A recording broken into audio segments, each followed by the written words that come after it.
I remember waking up and I noticed that I was like groggy, I was hot, I was cold, I was sweating a little bit, and I had to go to the restroom. So I go to the restroom and I lift the toilet seat up. It was when I touched my penis, I felt this coarse texture that was probably about the size of a nickel. I looked at it and I went, what the, you know what? And my grandmother, she's a nurse. She knocked on the door and I remember she goes, "Court, you okay?" I was like, "No, I need to go to the doctor right now."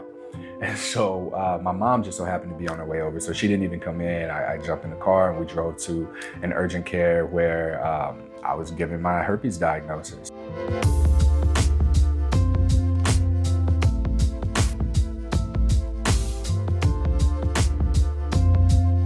My name is Courtney Brame. I'm 35 years old and I live in Passaic, New Jersey, which is close to New York City.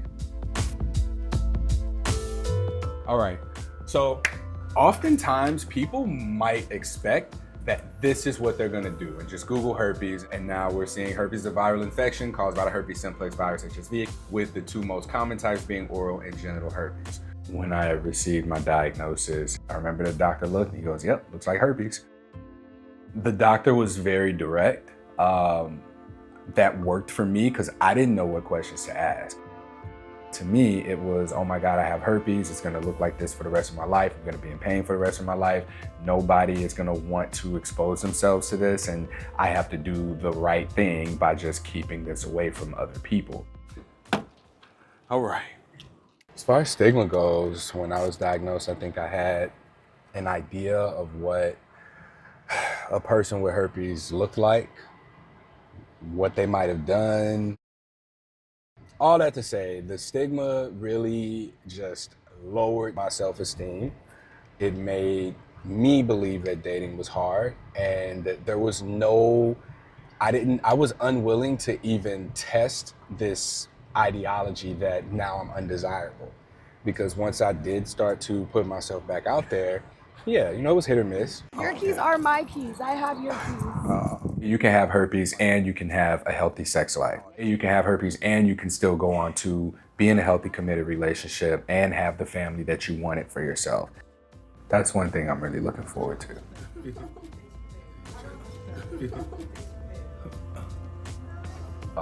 I didn't know, where to go. I didn't know what to do. When I received my diagnosis, I got a pamphlet that just showed me how many people had herpes, which meant nothing to me because I don't know any of these people, right? But I can see, I've seen from people who get their diagnosis that some people don't even get that much. I think everybody has something that they can improve on. I want to let health professionals know that I empathize. There's a short window of time where you get with a patient.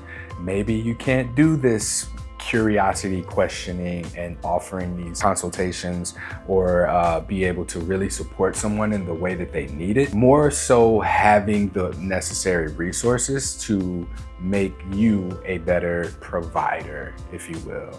So being able to offer resources at your disposal. You may not have the time to go in and educate yourself, but to be able to have necessary resources on hand to where you can quickly find the information that will be applicable to the patient, I think is the most bit of useful information that I can give to a healthcare professional.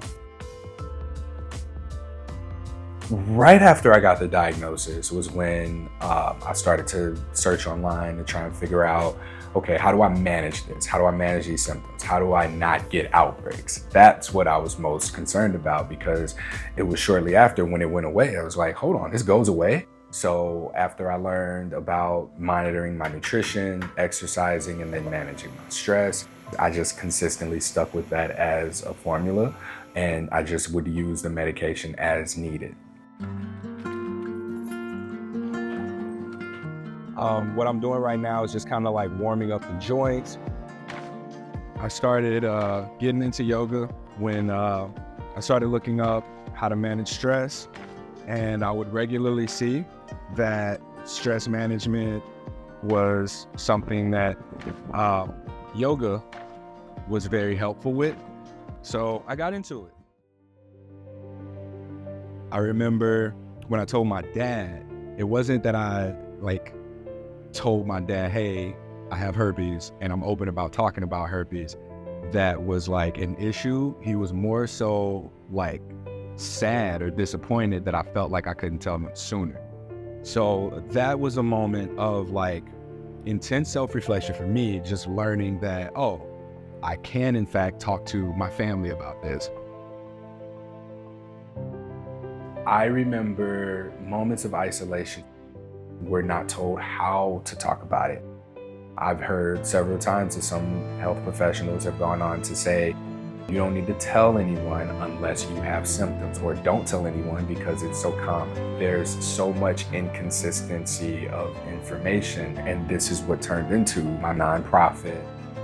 You just include the questions that you want to have in there. For example, how many people have had sex with a partner who doesn't have herpes and who hasn't shown any symptoms, at least since their relationship started. We offer the podcast, advocacy, workshops, and trainings for people living with herpes on how to communicate with partners about it and manage the mental health components, as well as training for healthcare professionals on taking a stigma-free sexual history, being able to deliver diagnosis and support patients through that process. As of right now, 1/3 of people who take our surveys consistently express suicide ideation after their diagnosis. I want to see that number dramatically decrease. I want to see it go away. You know, it really enrages me that a person's circumstances in life are so bad that they feel that they have no other option.